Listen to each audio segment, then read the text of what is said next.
Hi, welcome to my next video. This video is basically just going to be a short video about car issues, car problems, possible transmission issue.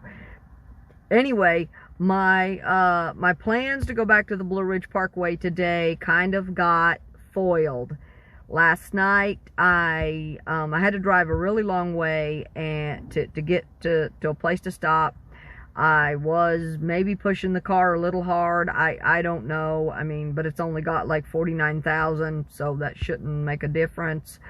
Even if it had a lot more, it still shouldn't make a difference. Anyway, but regardless, I was pushing the car pretty hard. I was very tired, very, very tired last night. Wanted to stop before I did. I only had about 30 miles left or 40 left on the parkway from, as I did part of it yesterday from Afton to Roanoke.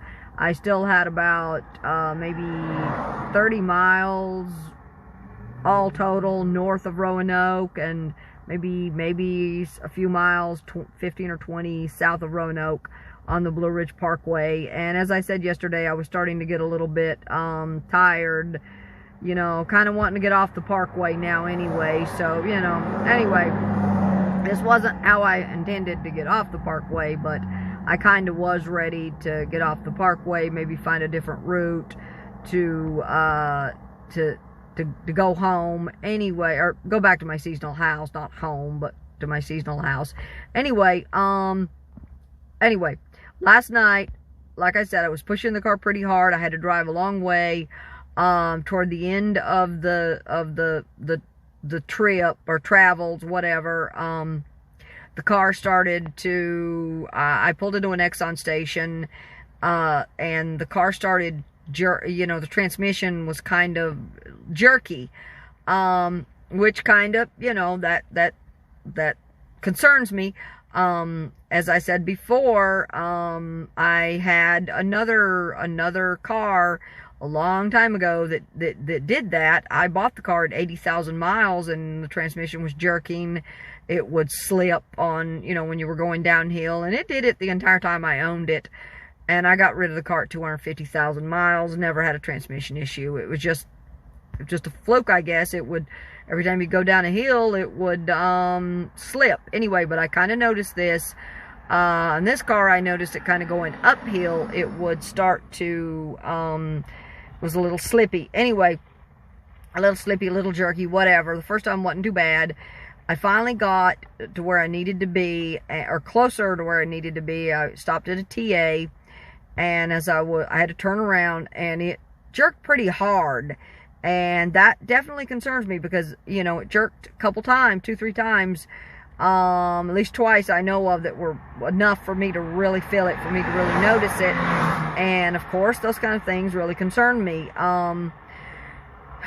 If it had just been like one time and then it didn't do it again, I probably wouldn't have concerned me that much, because I've had other cars that on occasion the transmission will jerk for no good reason, and then it never happens again, or it does, but it's a long time before it does. Anyway, so this morning, like I said, I was very concerned, very worried, because I pushed it last year with another car. I had the one that was in the shop for 8 months. I really pushed it, and then it turned out that, I pushed it and thinking, that was not that big of an issue with the theft light coming on, and then the car ended up stranding me on the side of the road. So obviously after that experience, I'm more cautious now, and of course a little more worried, and I'm probably a little high strung too. My mom and aunt and my grandmother and aunt and grandmother and all those guys used to say. But anyway, so I get up this morning and I decide, you know what, I need to check the transmission fluid. That's the next thing. That's the smart thing to do. I swear I like to never got the hood up on this car. It took me 15 minutes just to figure out, just to monkey with it to figure out how to even raise the hood. I get it raised, I put the prop in place, and then I go to put it back down, and I can't figure out where to snap the prop in place.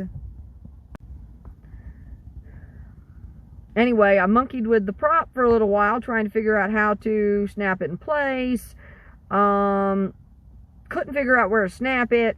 So finally I said, you know what, I'm just going to go to AutoZone. You know, maybe those guys will know. When I see one, you know, I'll stop. Anyway, so I get down to AutoZone. Now, I checked the fluid. When I checked the fluid, and I had not run it that long, maybe 15 minutes, just idling. I did run it through the gears, but that's it. To me, it looked like it was low. But anyway, it looked kind of low to me. But I know that it has to run a while, and the engine has to be pretty warm. It has to be warm for it to, and it's better if it's driven a little bit before you check the fluid. Anyway, I did notice that the fluid is a little bit brown also, not bad, but definitely a little bit brown. And I want to say when I looked at the Carfax report when I purchased this car, I thought the transmission flush had already been done, but I mean, at least it's on the Carfax report. One of the flushes was done. I'm pretty sure it wouldn't have been the coolant flush, because they don't recommend that till 60,000. So I'm pretty sure it was the transmission flush, but which would have been kind of early considering it was only 30-something thousand miles. But I know some Ford dealers really adhere to that stickler 30,000. Now most are going up to 60. But anyway, I'm pretty sure it said the transmission flush was done, but it's kind of brown, and I know from my other cars, I'm pretty sure it's not supposed to be a little brown. At least it never was in any of my other cars. It was always nice, bright pink. All the cars I owned, regardless of what kind, Chevy, Ford, whatever, they were pink. So it's a little brown. So I'm thinking that okay, there's either a problem with the transmission that's making the transmission brown, even though the transmission was just flushed like 15,000 miles ago, or the shop didn't do the transmission flush. And I figure maybe that's a little bit bigger possibility, or maybe I made a mistake. I can't go back and look at the Carfax now, and I'm not going to buy another. I'm not going to pay $35 to get another Carfax report just to look, because maybe I did. Maybe I made a mistake. Maybe it was something else. Maybe they did do the coolant flush. Maybe it was something else. I know it wasn't brake or power steering. Maybe it was a fuel system cleaning. I don't know. I want to say that the transmission flush was done, or transmission service was done, but you know, I don't know. I don't know, you know, maybe they didn't flush it. Maybe they just did like a drain and fill or something, which still should be pink, but you know, I don't know. Anyway, so, but I definitely will have to check with the Ford dealer, find out what their recommendations are. But it doesn't really matter what their recommendations are. As far as I'm concerned, I don't know, because see, like I said, I could have made a mistake. Maybe it wasn't transmission. Maybe it was. Maybe the shop didn't do it. I don't know. Or maybe there is an issue. I don't know. Anyway, that completely changed up my plans. Of course, I will check with the dealership and I will find out what their recommendations are. It doesn't really matter what the recommendations are. In the past, I've always done my cars around 45,000 regardless. Some of the older ones, they recommended at 30. Didn't matter to me. I don't care. It doesn't matter to me. They can recommend 30, they can recommend 50, they can recommend 100, they can recommend never. It doesn't matter. I have my own schedule I like to follow, and I usually do my maintenance and flushes and such around 45,000. This car is going to be hitting 50, so it's a little over. And I've always done my transmission, coolant, fuel system cleaning, pretty much all of that at 45,000. So I see no reason to change the way I've always done things in the past. This is what I've always done, and I did it on my little Ford Focus. And I never had an issue ever. The little car, like I said, it died on the interstate when the semi hit me. It had 163,000. I had no issues at all with that car. I'm sure I could have driven it probably another 30, 40, 50,000 without an issue, but that didn't happen.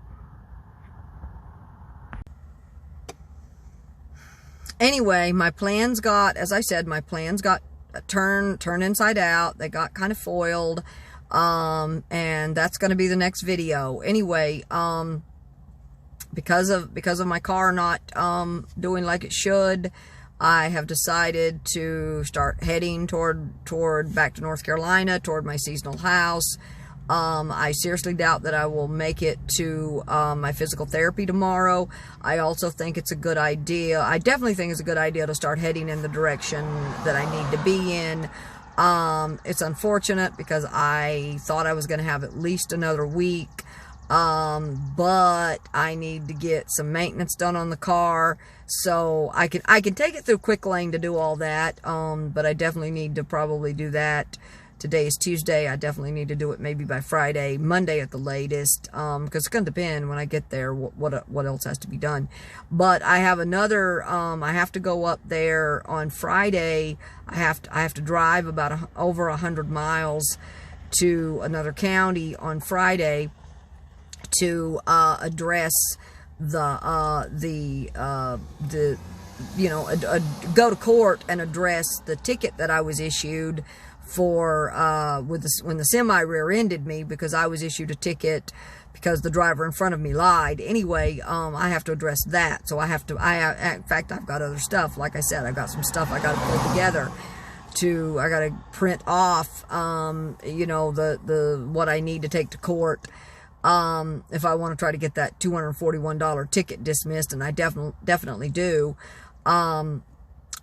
Anyway, so as I said, everything got turned inside out. I've now decided I should head back to North Carolina. Anyway, and I decided to do it on US Highway 11 as opposed to the interstate. I really did push it on the interstate. This car really does not have a lot of power on the interstate. Especially in the mountains, it's a 4-cylinder, and being a 4-cylinder, it kind of drags and slows way down. And at night, that's kind of okay. I nearly had a trucker last night nearly take the front end of my car off. So, I didn't really want to do US Highway 11 again, but I decided to do it anyway because it's just gonna be better for me. I also, like I said, it's a good idea for me to start heading back to North Carolina into my seasonal house and take care of the stuff I need to take care of. I also think it's a good idea to kind of take it slow, not push the car because I don't know. I mean, I haven't been driving the car. I've only been in the car now for about half an hour, so, I mean, I don't know how it's going to drive 2 hours from now or 4 hours from now. So I think it's a really good idea for me to kind of, just take it really slow, not push the car any harder than I have to. And if it slows down, I'm just kind of taking it slow. And I know that's frustrating for other drivers, but there's not anything I can do because I don't know if there's I don't know. I don't know if there's a transmission issue or whatever. I know I put this out on the SUV car camping group that I'm a part of for women only, and a couple of the women did say, "Oh no, you definitely don't need to drive it." And I know, I agree with that. But I am over 300 miles out. Right now I'm not having any issues. Getting it towed would probably not be, they would want to tow it. And I can't just stop here and hole up here. I have things I have to do back in North Carolina. So I can't just stop here, hole up, start taking the transmission places, and just hole up here. Anyway, I'm definitely going to try to take it, I'm definitely taking it slow. And that's going to segue into my next little video. My upcoming video is basically going to be US Highway 11. Wasn't my idea, wasn't my plan.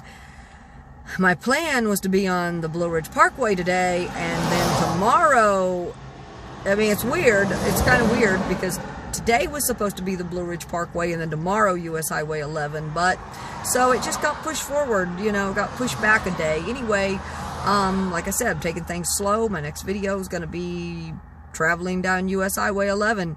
So I hope everyone has a good day, good week. God bless. Peace. See you in the next video.